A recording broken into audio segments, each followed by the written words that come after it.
Both Republicans and Democrats are claiming victory after the testimony of former Hunter Biden business partner Devon Archer happened on Monday on Capitol Hill.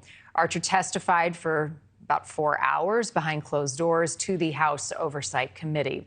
Republicans called him to Capitol Hill as they try to connect President Biden to his son's business dealings during his time as vice president. Democrats say that the Archer testimony that President Biden never talked business with Hunter or his partners. Here's part of that. The witness was unequivocal and stated very clearly that they never discussed any business on that phone conversations. There were niceties and there was a hello and we talked about the weather or whatever it was, but it was never any business.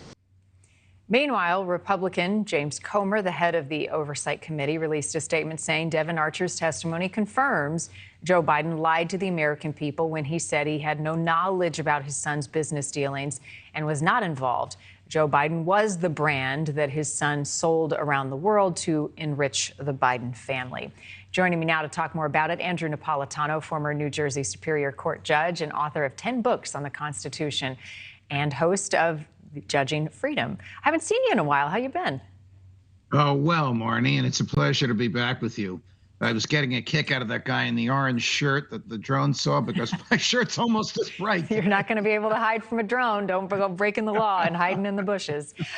All right, let's talk about this testimony. Why was it behind closed doors? I mean, legally speaking, for transparency, everybody wanted to hear it. Now we're waiting on the transcripts.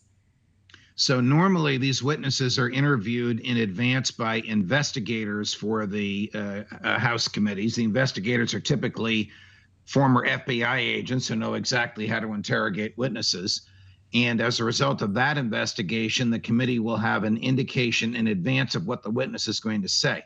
This witness declined those pre-testimony investigations, so they really didn't know what he was going to say. So that's why they did it behind closed doors, so that neither side would be embarrassed by what he said. Now it turns out that both sides may suffer a little bit of embarrassment. The Republicans may have overpromised and underdelivered, and the Democrats may have said Joe Biden had absolutely nothing to do with this, whereas in reality his son was trying to create the illusion that his father was supportive of his business ventures. Yeah, and that, I wonder, like the illusion of access, I mean, is that a crime? No, that's not a crime. I mean, it happens all the time. Remember Billy Beer? Remember Billy Carter's face on cans of beer while his father was the president of the United States, which certainly gave the impression the Carter family had something to do with it.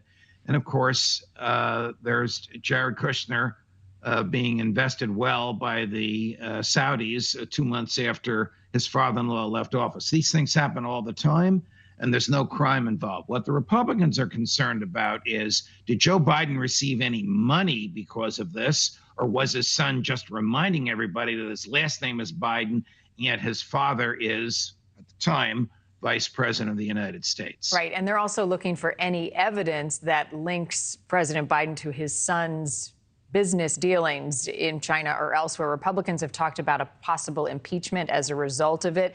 Have you heard any evidence of the sort? I don't know how. I don't know why they're talking about impeachment other than for political purposes. The president can only be impeached for a behavior undertaken while he was president. I suppose he could be impeached if there was some bribery involved in people voting for president, but for the most part, it's got to be behavior while he was in office. This stuff, even if it happened the way the Republicans said it happened more than 5 years ago, so he can't be impeached and he can't even be prosecuted for it. I got to tell you, the further we get down this road, the more confusing and complicated and messy it seems to be getting. Thank you for watching. Go to newsnationnow.com to find NewsNation on your television provider. And don't forget to click the red subscribe button below to get more of NewsNation's fact-driven, unbiased coverage.